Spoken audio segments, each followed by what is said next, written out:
ஒரே மேடையில அந்த பக்கம் ராஜாஜி, இந்த பக்கம் காமராஜர். பேசுறதுக்கு 2 பேரும் மேடையில அமர்ந்திருந்தாங்க. இவர் மேதை, அவர் மூதறிஞர். ராஜாஜி குலக்கல்வி திட்டத்தை கொண்டு வர்றதுக்காக பேசினாரு. அதை எதிர்த்தாரு காமராஜர். 1 மணி நேரம் 2 மணி நேரம் கார சாரமான பேச்சு. கடைசில பேச்சு முடிஞ்சது. ராஜாஜி எழும்புனாரு. அவர் கொஞ்சம் வயசானவரு.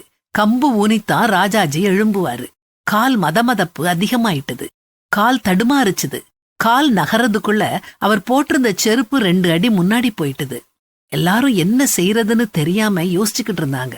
காமராஜர் கொஞ்சமும் யோசிக்காம அந்த செருப்பை தன் கையால எடுத்து ராஜாஜியின் காலை தன் தொட மேல வச்சு அவருக்கு மசாஜ் பண்ணிவிட்டு, ரொம்ப நேரம் உட்கார்ந்துருந்தீங்கல்ல, அதான் இப்படி இருக்குன்னே, இப்போ போட்டுட்டு நடங்கன்னே, வேணும்னா என் தோள் மேல கைய வச்சுக்கோங்களே அப்படின்னு சொன்னாரு.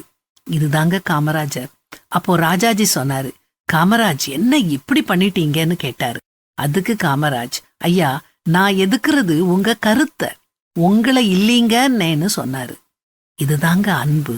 இந்த அன்பு நமக்கு இருக்குதா? ஒருத்தங்களுடைய கருத்துக்கள் நமக்கு பிடிக்கலன்னா அவங்களையே வெறுக்கும் அநாகரிகத்தை தான் நாம இன்னைக்கு பரவலா பாக்குறோம். இது தப்புங்க. கருத்துக்களை எதிர்ப்போம், மனிதர்களை நேசிப்போம். அதுதான் ஆரோக்கியமான உறவை கொடுக்கும். அதே மாதிரி சில பேரு கடவுள் மேல உறுதியான விசுவாசம் வச்சிருக்க மாட்டாங்க. கடல் அலை மாதிரி அலமோதிக்கிட்டு இருப்பாங்க.